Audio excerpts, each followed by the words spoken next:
எல்லாருக்கும் வணக்கம். உங்களுக்காக சொல்லிட்டு இருக்க என்னுடைய பெயர் இந்து. எல்லாரும் நல்ல உடல் நலத்துடனும் மனமகிழ்ச்சியுடனும் இருக்கணும். வாங்க நம்ம இன்னைக்கு சிந்தனை பெட்டகத்துல தடை செய்யப்பட்ட வழி கதையினுடைய 4வது பாகத்தை பார்க்கலாம். நாட்கள் அப்படியே கழியுது. என்ன பண்ணாலும் திவ்யாவோட மனசை மட்டும் மாத்தவே முடியல. வீட்ல டெய்லியும் பிரச்சனை அதிகமாயிட்டு தான் போகுது. அது மட்டும் இல்லாம கேட்கக்கூடிய குரல்களும் கேட்கக்கூடிய சத்தங்களும் அவனுக்கு இன்னுமே அமானுஷ்யத்தை தூண்டிக்கிட்டே தான் இருக்குது. என்னவா இருக்கும், எதுக்காக இப்படிலாம் நடக்குதுங்கிற கேள்வியை விட திவ்யா பண்ணக்கூடியதான் அவனுக்கு ரொம்ப வேதனையா இருக்குது. அப்படிப்பட்ட ஒரு இக்கட்டான சூழ்நிலையில அன்னைக்கு ஞாயிற்றுக்கிழமை காலையில எந்திரிச்சு நேரமா ட்ரெஸ் எல்லாம் பண்ணிக்கிட்டு உள்ள வந்து கிச்சன்ல காஃபி ஒன்றை போட்டு குடிச்சிட்டு அதுக்கப்புறம் அந்த டம்ளாரையெல்லாம் கழுவி வச்சுட்டு பெட்ரூமை எட்டி பார்க்குறா. திவ்யா எந்திரிச்சு உட்காந்து ஒரு இடத்தையே உத்து பார்த்துட்டு இருக்கிறா. அப்பளையா குளிக்க போகும்பொழுதும் காஃபி போட போகும்போது நல்லா படுத்து தூங்கிட்டு இருந்தவ இப்போ எந்திரிச்சு உட்காந்துருக்கவே பக்கத்துல போறான் வேணும். பக்கத்துல போய் உட்காந்தவன் திவ்யாவை பார்த்து, திவ்யா, அவ எதையோ பார்த்து அப்படி விரைச்சு பார்த்துட்டு இருக்கிறா. திவ்யா, ஏன் இப்படி இருக்க? எந்திரி, நான் ரெடி ஆயிட்டேன் பாரு, நீயும் போய் ரெடி ஆயிட்டு வா, நம்ம 2 பேரும் வெளியில போயிட்டு வரலாம்.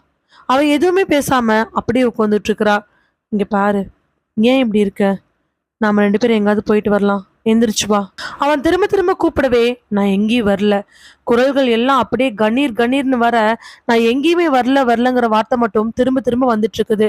சரி, உங்க அம்மா அப்பா வீட்டுக்கு போயிட்டு வரலாமா? நான் எங்கேயும் வரல. சரி, நீ வர வேண்டாம், நான் வேணா உங்க அம்மா அப்பாவுக்கு ஃபோன் பண்ணி வர சொல்லட்டுமா? தேவையில்லை, இரு, நான் உங்க அம்மா அப்பாவுக்கு ஃபோன் பண்ணேன் சொல்லிட்டு திவ்யாவோட ஃபோனை எடுத்த வேணுவோட கையில் இருக்கக்கூடிய ஃபோனை டக்குன்னு பிடுங்குறா திவ்யா. ஒரு வாட்டி சொன்னா புரியாது, அவங்களே இதுக்கு இங்க வராங்க தேவையில்லாம. நான் ஒசூர் போகணும், என்னை கூட்டிட்டு போங்க. உடனே சலிச்சுக்கிட்டவன், இங்க பாருமா, இப்பதான் டிரான்ஸ்ஃபர் ஆகி 1 மாசம் ஆக போகுது. மறுபடியும் ஆஃபீஸில் போய் டிரான்ஸ்ஃபர்னு கேட்டால் நிச்சயமா தர மாட்டாங்க. அது எனக்கு இருக்கக்கூடிய மரியாதையை கெடுக்கிற மாதிரி இருக்கும். உனக்கு என்ன வேணும்னு சொல்லு, நான் எல்லாத்தையுமே மாற்றி தரேன். தேவையில்லாமல் ஏன் முரண்டு பிடிச்சிக்கிட்டு இருக்கிற? அதெல்லாம் என்னால் முடியாது. எனக்கு ஒசூர் பக்கம் போகணும், சீக்கிரமாக போகணும். இந்த ஊர் எனக்கு பிடிக்கல. சரி வா, நம்ம மறுபடியும் நம்ம ஊருக்கு போகலாமா? இருட்டுக்கே போயிடலாமா? சீ, நான் வரமாட்டேன். என்ன எப்படி நீ அந்த ஊருக்கு கூப்பிடலாம்? என்னால் வர முடியாது. நீ முதல்ல இங்கிருந்து போ. அவளுடைய நடவடிக்கைகள் மட்டும் இல்ல, பேச்சும் அவனுக்கு கோவத்தையுமே அவனுக்கு விசித்திரமான விஷயங்களையுமே தூண்ட ஆரம்பிக்குது. நீ வாப்போன்னு எப்பவுமே பேசாதவ இப்ப நீ வாப்போன்னு பேசுறா. சரி, அது கூட பிரச்சனை இல்லை. ஆனா அவளுடைய குரல், நடவடிக்கை, அவ பேசுற விதம் எல்லாமே இவனுக்கு கொஞ்சம் அதிகமான வழிகளையே கொடுக்க ஆரம்பிக்குது. எவ்வளோ நேரம் சமாதானப்படுத்தியுமே அவ எந்த சமாதானத்துக்கு ஒத்து வர மாதிரி இல்லை. அதனால டக்குன்னு எந்திரிச்சு தான் ஃபோனை எடுத்துக்கிட்டு அந்த வீட்ல இருந்து வெளியில வந்துடுறான். தான் அப்பார்ட்மெண்ட்ல இருந்து கீழே இறங்கி கார் எடுக்கலான்னு யோசிச்சவன் வேண்டாம் அப்படின்னு முடிவு பண்ணிட்டு நடக்க ஆரம்பிக்கிறான். அப்பார்ட்மெண்ட் தாண்டி கொஞ்ச தூரம் போனதுக்கு அப்புறமா ஒரு சர்ச் ஒன்று இருக்கிறத பார்த்தவன் மனசு ரொம்ப கவலையா இருக்குன்னு சொல்லிட்டு கோயிலுக்கு போலான்னு நினைக்க எல்லாமே ஒண்ணுதானே நினைச்சுக்கிட்டு அந்த சர்ச்சுக்குள்ள போறான். உள்ள போய் சாமி முன்னாடி உட்காந்து தன்னுடைய வேதனைகள் எல்லாத்தையுமே சொல்லிட்டு அங்க இருக்கக்கூடிய ஃபாதரியார் கிட்ட கொஞ்ச நேரம் எல்லா ஜபத்தையும் கேட்டுட்டு வெளியில வந்து சர்ச்சுக்கு வெளியில் இருக்கக்கூடிய ஒரு டேபிள்ல உட்காந்துருக்கான். கண்ணெல்லாம் கலங்கி இருக்கு. ஏன் திவ்யா இப்படி பண்றாங்கிற கேள்விக்கு அவன்கிட்ட பதிலே இல்லை. ஆனா எப்படியாவது சரி பண்ணி கொடுங்கிறது மட்டும் கடவுள்கிட்ட கோரிக்கையா வச்சுட்டு உட்காந்துருக்கான். கை ரெண்டையும் அந்த டேபிள்ல ஊனி கீழே குமிஞ்சு கண்ணில் கண்ணீரோட உட்காந்துட்டு இருக்கிறான். கரெக்டா அதே நேரத்துல பக்கத்துல யாரோ வந்து உட்கார்ற மாதிரியும் யாரோ அவனை தொடுற மாதிரி இருக்க நிமிந்து பார்க்கறான். அவனுடைய வலது பக்கம் ஒரு பாட்டி, இடது பக்கம் ஒரு தாத்தா. 2 பேரும் பார்க்கறதுக்கு ஃபாரின்ல இருந்து வந்த மாதிரி இருக்காங்க. தாத்தாவுக்கு கிட்டத்தட்ட வயசு ஒரு 70க்கு மேல இருக்கும். பாட்டிக்கு கூட 70க்கு மேலதான் இருக்கும். பாப் கட் பண்ணிக்கிட்டு வெள்ளை முடியும் கருப்பு முடியும் கலந்த அந்த பாட்டி பக்கத்துல இருந்து உட்கார்ந்த உடனே அவனுக்கு கண்ணெல்லாம் ஆச்சரியம், கேள்விக்குறி. யாரு, என்ன வேணும்?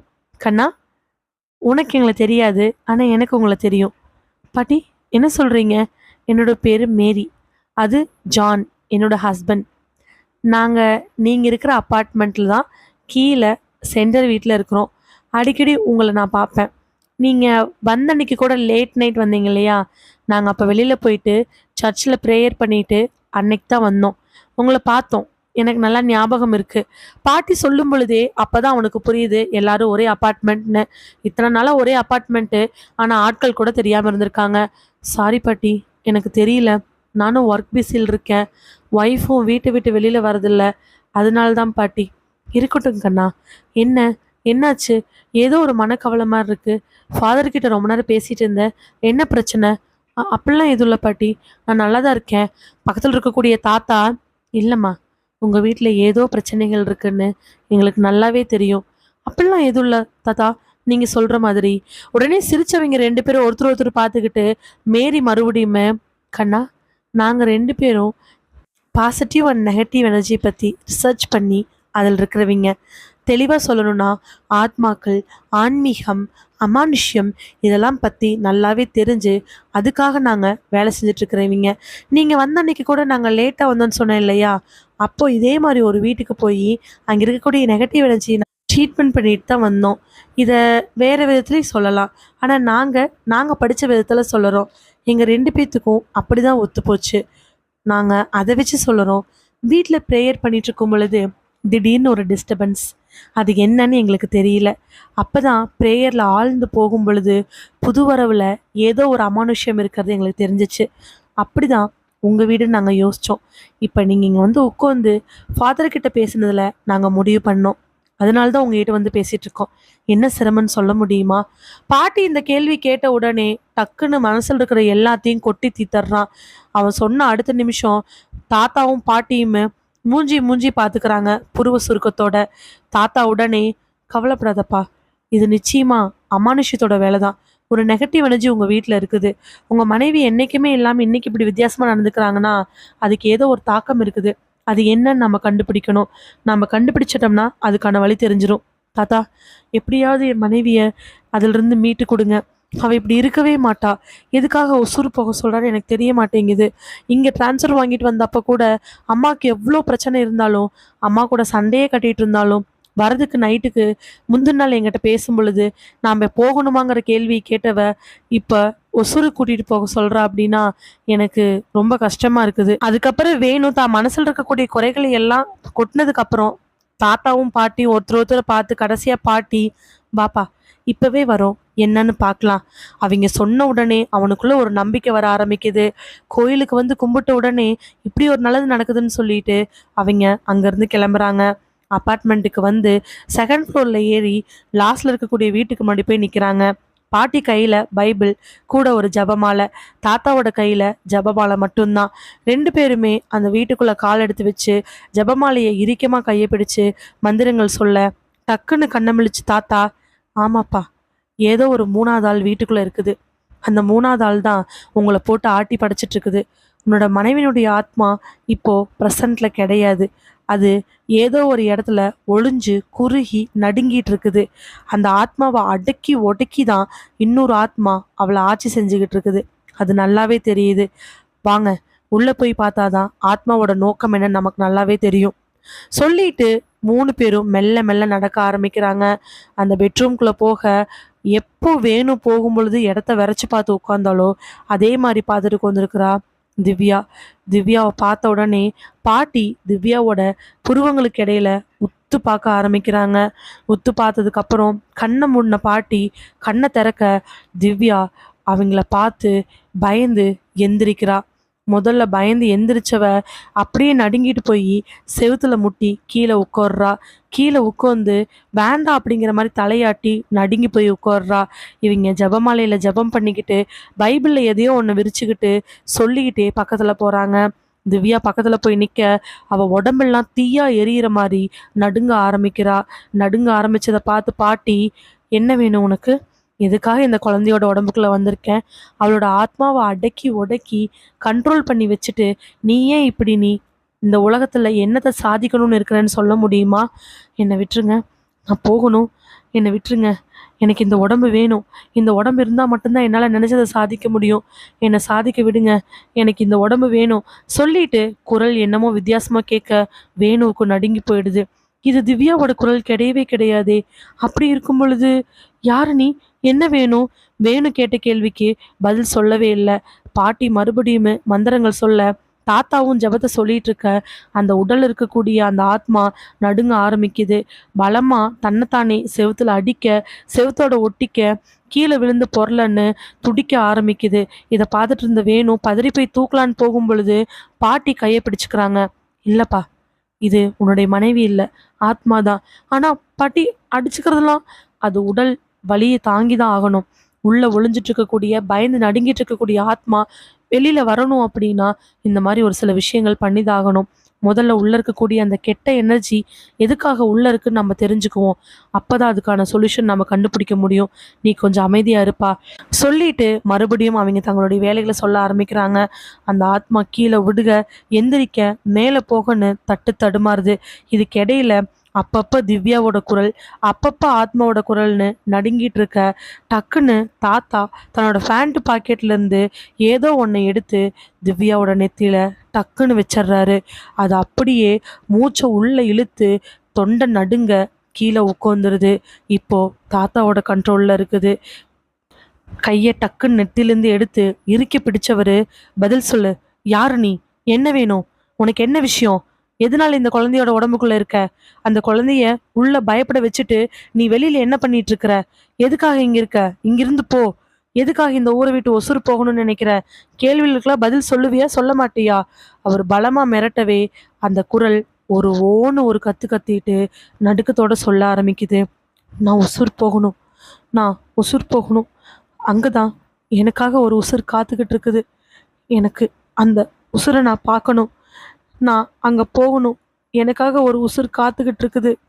என்ன சொல்ற, எதுவா இருந்தாலும் தெளிவா சொல்லு. அதுக்கப்புறமா திவ்யா உடம்புல இருக்கக்கூடிய ஆத்மா பேச ஆரம்பிக்குது. என்னோட பேரு சிவானி, என்னோட சொந்த ஊரு சேலத்தை தாண்டி நானும் குமரனும் ஸ்கூல் டேஸ்லேருந்தே லவ் பண்ணிட்டு இருந்தோம். குமரன் ஒசூர்ல இருந்து ஸ்கூலுக்காக அவன் மாமா வீட்டில் வந்து சேலத்தில் என் கூட படித்தான். அப்போ இருந்தே நாங்கள் 2 பேரும் நல்ல ஃப்ரெண்டு. எங்களுக்குள்ளே இருக்கக்கூடிய நட்பு வெறும் நட்பாகவே இருந்துருமோன்னு 2 பேருமே சந்தேகப்பட்டோம். 2 பேர்த்தோட மனசில் இருக்கக்கூடிய ஆசைகளையும் நாங்கள் சொல்லிக்கல. காலேஜுக்கு போனோம். அப்பையும் எங்கள் 2 பேர்த்தினுடைய பழக்கங்கள் விடலை. ஃபோன் வந்த உடனே நாங்கள் ஃபோனில் பேச ஆரம்பித்தோம். கடைசியாக இப்போ ஒரு மாதத்துக்கு முன்னாடி தான் குமரன் என் மேலே இருக்கக்கூடிய விருப்பத்தை சொன்னார். எனக்கும் குமரன் மேலே விருப்பம் இருந்துச்சு. அதனால நாங்கள் 2 பேருமே எங்களுடைய காதலை சொல்லிக்கிட்டு நல்ல ஒரு வாழ்க்கையை ஆரம்பிக்கலான்னு முடிவு பண்ணி நாங்கள் 2 பேரும் எங்களுடைய காதலை வெளிப்படுத்தினோம். நானும் குமரனும் ஸ்கூல் படித்து முடிச்சு 12th வெளியில் வரும்போது நேரில் பார்த்துக்கிட்டது. அதுக்கப்புறம் டிசி வாங்க போகும்போது தான் பார்த்தோம். அந்த பிரிவு நாள் எனக்கு இன்னுமே ஞாபகமாக இருக்குது. இதுக்கப்புறம் நானும் குமரனும் மீட் பண்ணவே கிடையாது. எங்களுடைய இந்த 4 வருஷ வாழ்க்கையுமே ஃபோனில் மெசேஜில் தான் போயிட்டு இருந்துச்சு. ஒரு ஃபோட்டோ அனுப்புவோம், முடிஞ்சால் வீடியோ கால் பண்ணுவோம், நேரில் பார்க்கணுன்னு ரொம்ப ஆர்வமாக இருந்தோம். அப்போ தான் குமரனுக்கு பர்த்டே வந்துச்சு. அவனுக்கு சர்ப்ரைஸ் கொடுக்கணும் அப்படிங்கிறதுக்காக நான் ஒசூர் போகணும்னு முடிவு பண்ணினேன். அதுக்கு வீட்டில் அது இது பேப்பர் ப்ரெசன்டேஷன் காலேஜ் விஷயமா போகிறேன்னு போய் சொல்லிட்டு கிளம்பி வந்தேன். பஸ் டிக்கெட் தான் புக் பண்ணியிருந்தேன். ஆனால் அன்ஃபார்ச்சுனேட்டாக என் கூட படித்த ஒரு பையன் ஒசூர் போக வேண்டியது இருக்குன்னு சொல்லிட்டு இருக்க, அவங்க கூட காரில் போயிடலான்னு முடிவெடுத்தது தான் நான் பண்ண மிகப்பெரிய தப்பு. குமரன் பர்த்டேக்கு முந்தின நாள் மதியமே நாங்கள் சேலத்துலேருந்து கிளம்பிட்டோம். நானும் அவனும் மட்டும்தான். கார் கரெக்டாக பைபாஸில் போயிட்டுருக்கும் பொழுது எதிர்பாராத விதமாக அவனுடைய கண்ட்ரோல் இழந்து ஆப்போசிட்டில் வந்திருக்கக்கூடிய லாரி மேலே மோதி காரில் இருந்து நாங்கள் 2 பேருமே ஸ்பாட் அவுட் ஆகிட்டோம். விடிஞ்ச குமரனுக்கு பர்த்டே. நான் இறந்து போகிற நேரத்தில் குமரன் என்னதான் நினச்சிட்டு இருந்திருப்பானோ என்னமோ. குமரன் பர்த்டேக்கு அவனை பார்க்க போகிற நான் இப்படி இறந்து போவேன்னு எதிர்பார்க்கவே இல்லை. என்னால் இதை ஜீர்ணிக்கவே முடியல. என்னால் முழுசாக சாந்தி அடையவும் முடியல. ஆத்மாவாக என்னால் அங்கே அலைஞ்சிட்டு இருந்தேன். அந்த சமயத்தில் தான் அதுக்கு 2-3 நாள் கழிச்சு இவங்களை நான் பார்த்தேன். அந்த நேரத்துக்கு இவங்க இங்கே இருந்தாங்க. எனக்கு குமரனை எப்படியாவது அடைஞ்சாகணும், நான் ஒசூருக்கு போய் ஆகணும், அவனை பார்த்தாகணும்னு முடிவு பண்ணினேன். அதனால தான் இவங்க உடம்ப பயன்படுத்தி இனிமேல் நான் குமரன் கூட வாழலான்னு முடிவு பண்ணியிருக்கேன். நான் குமரனை பார்க்க போகணும், நான் ஒசூர் போகணும், எனக்கு இந்த உடம்பு வேணும், நான் இந்த உடம்பை விடவே மாட்டேன், எனக்கு இந்த உடம்பு வேணும் சொல்லிட்டு அது பாட்டுக்கு பயங்கரமாக கத்த ஆரம்பிக்குது. இதை கேட்டுட்டு இருந்த 3 பேர்த்துக்கும் என்ன சொல்கிறதுன்னு தெரியாமல் இருக்க, டக்குன்னு தாத்தா, அப்படி முடியாது, நீ அடக்கி வச்சிருக்கக்கூடிய ஆத்மாவை வெளியில விடு. இறந்து போன உயிர் என்னைக்குமே இந்த உலகத்தில் இருக்கக்கூடாது. ஏதாவது ஒரு பஞ்சபூதத்தோட சாந்தி அடையணும். உனக்கு நெருப்பு கூடயோ தண்ணி கூடயோ சாந்தி அடையிறது கிடையாது இப்போ. ஏன்னா உன் உடல் எங்கிருக்குன்னே தெரியல. நீ காத்தோட சாந்தி அடைய வேண்டிய நேரம். காத்தோட சாந்தி அடைஞ்சு வானோட போய் அடைஞ்சிரு. இல்லைன்னா அது உனக்கு சரி கிடையாது. ஆக்ரோஷமா மாற ஆரம்பிச்சு இந்த பிறவி அடைஞ்சதுக்கான பலனே இல்லாம போயிடும். கடவுள்கிட்ட போய் சேர்ந்துரு. முடியவே முடியாது. நான் இதே உடம்புல இருந்துக்கிட்டே இந்த உடம்பு மூலமாகவே குமரனை அடைவேன். இல்லைனா இந்த உடம்புக்குள்ள இருக்கக்கூடிய எனக்கு அடங்கி பயந்திருக்கக்கூடிய ஆத்மாவை இந்த உடலை விட்டு வெளியில அனுப்பிட்டு முழுக்க முழுக்க இந்த உடம்ப நானே ஆக்கிரமிச்சுக்குவேன். என்னால் அது முடியும் சொல்லிட்டு திவ்யா எல்லாரையும் முறைச்சு பார்க்க எல்லாரும் என்ன பண்றன்னு தெரியாம அமைதியா நிக்கிறாங்க. ஆமா, திவ்யாவோட உடம்புக்குள்ள திவ்யாவோட ஆத்மாவை ஒரு பரமா குறுக்கி பயந்து நடுங்கி வச்சிட்டு இருக்கக்கூடிய ஷிவானியினால முழுக்க முழுக்க திவ்யாவோட ஆத்மாவை வெளியில தள்ளி விட்டுட்டு அந்த உடம்ப ஆக்கிரமிக்க முடியும் அப்படிங்கிற விஷயம் அங்க இருக்கக்கூடிய தாத்தாவுக்கும் பாட்டிக்கும் நல்லாவே தெரியும். இதை வேணுகிட்ட சொன்னோம்னா நிச்சயமா வேணும்னால தாங்க முடியாது அப்படிங்கறக்காக ரெண்டு பேரும் மாத்தி மாத்தி பாத்துக்கிறாங்க. இப்ப அவங்க ரெண்டு பேத்துக்கு இருக்கக்கூடிய கேள்வியே திவ்யாவோட உடம்புல இருக்கக்கூடிய ஷிவானிய எப்படியாவது வெளியில தள்ளிட்டு திவ்யாவை மீட்டெடுக்கணும். இதுதான் அவங்களுக்கு இருக்கக்கூடிய நோக்கம்.